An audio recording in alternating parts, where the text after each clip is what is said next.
Hey folks, I'm Tracy with Bootstrap Farmer, and today we are going to be building the all-new DIY Gothic High Tunnel Kit. This, of course, is the 20 by 24 variant, but this kit is completely adaptable to the length of your growing needs by simply adding more hoops. Let's get into it. I wanted to make sure I had landscaping fabric down. I've totally encased this. This is not going to be a growing space for us. This is for something else. Now let's move on to the important part, the ground post. Now there's multiple ways you can do this. I like to use the 3-4-5 or the Pythagorean theorem. All that's going to do is basically square one corner and then you're going to work your way out. As you're looking through the instruction manual, it will lay out this whole process for you. All right, the next step in this process, after you get all four corner posts laid in and squared up, is to start filling in the middle here. We put these posts 4 foot apart in row. That gives us the best structural load and makes sure your high tunnel is structurally sound. Where we use these ground posts 4 foot in row, it's very easy to calculate how many ground posts you're going to need per side depending. My kit here is a 24 foot, so of course I only need 7 posts. If you go all the way out to 100, that's very easily to do the math on that and calculate that out. Now just remember, when you do purchase a DIY kit from us, you do get the driver to attach this in. You can use a 3-pound sledgehammer. That works great to get these into the ground, but I like to use this tool here to make my job a lot faster. In this video, we're building a 20-foot Gothic hoop using Bootstrap Farmer's DIY kit. Each hoop is made from 4 10-foot pieces of 1 3/8" top rail, 2 bent legs, and 2 straight pieces that connect to the preformed peaks. Let's start by bending the leg sections. Grab yourself the first 10-foot piece of top rail and make a mark at 4 inches, 18 inches, and then 36 inches from the swagged end. Insert the pipe into the bender, swagged in first. Make sure you first bend at the 4-inch mark. Slide it to the 18, bend again, then move to the final 36-inch mark and make the final bend. Repeat the process for the second leg. Step 2, cutting the peak connectors. Next, we'll cut the 2 straight pieces that connect the legs to the preformed Gothic peaks. For the 20-foot version, cut 2 pieces at 102 inches each. Now assemble the full hoop, 2 bent legs, the preformed peak, and the 2 straight connectors. Once everything is together, insert the ends into the ground post to stand the hoop straight up. If you're building the 14-foot version here, the steps are nearly identical. You'll still bend 2 leg sections the same way, but instead of 102-inch peak connectors, you'll cut 1 pipe into 2 47-inch straight pieces. Everything else assembles the exact same. When you put this kit together, you're going to notice something just like I did. Your hoops are actually going to be a tad bit wider than your ground post. That's okay. We've built that into the kit that way. What we want you to do is gently squeeze those together as you put those in the ground post. That's going to put the right amount of slight pressure on the ground post. So when you run your carriage bolts through, everything's going to be nice and tight and secure. Do not put the carriage bolts into your ground post through your hoops yet. You may ask me why. We still need to adjust these hoops at 4 foot. Even though they're adjusted at 4 foot here, they're not going to be at the top because the hoops are all twisted. So what I would suggest is to make this easy on yourself. What I have found that's easy on myself is to take a scrap piece of 1x2 here, and I just take a hole saw and I just carve out a hole at 4 foot. So when I'm up there on the ladder and I'm 15, 20 foot in the air and I'm trying to get this done, I can just take this and adjust this to 4 foot like that, and that gives me the perfect span of 4 equal feet. So when I adjust those purlins and tighten those bolts, we're ready to go to the next step. The next step in your process is actually getting the purlins set up. On this DIY Gothic kit and all the Gothic kits that we sell, we actually have 3 purlins, and we do that for a couple reasons. One reason is it takes the extreme load of straight line winds that we need to make sure we keep this structure intact, because this thing is super high.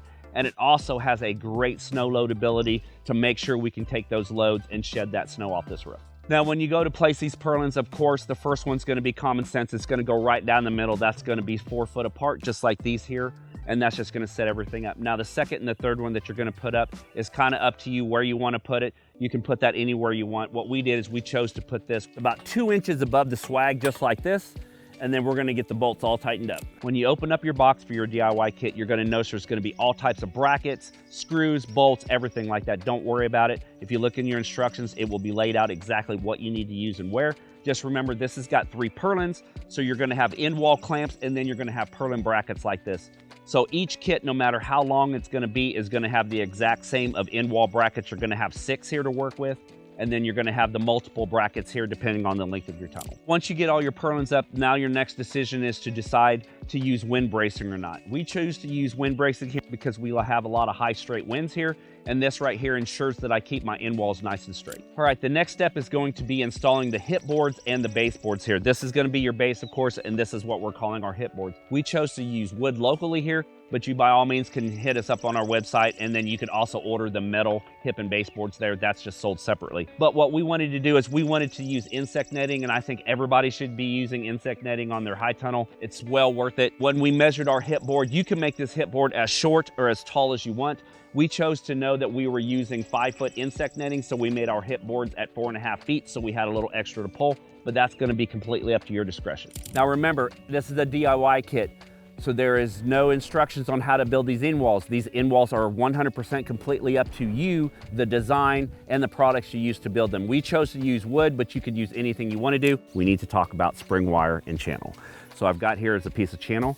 This channel is going to attach like so to your Hipboard and your baseboard, and then we are going to run either insect netting like we are doing, or you can run your sidewalls down if you're not doing roll-up sides. We have our insect netting in the first piece of lock channel here, and then we have our lock channel going up. Now you're only going to put the lock channel on the back wall and the end wall there, because what that's going to do is this is where your connection point is going to be where you're going to tie your plastic down. You don't necessarily have to put lock channel on every hoop. All right, so like what I like to do is I like to take a full piece of lock channel, and I like to put that bend directly dead center of it.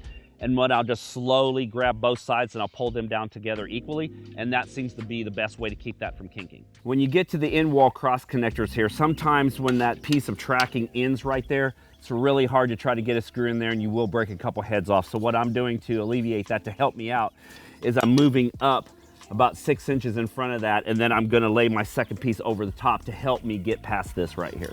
All right, we are to the end of our project right now, and this is the point that we're going to start putting plastic on and get this project complete. Now just think of this as 3 different parts. So you've got an end wall, which is part number 1, you've got a front wall, which is part number 2, of course, and then you've got the middle, which is part number 3. You always want to try to center your plastic first, and then you work your way out. That's how the length is cut.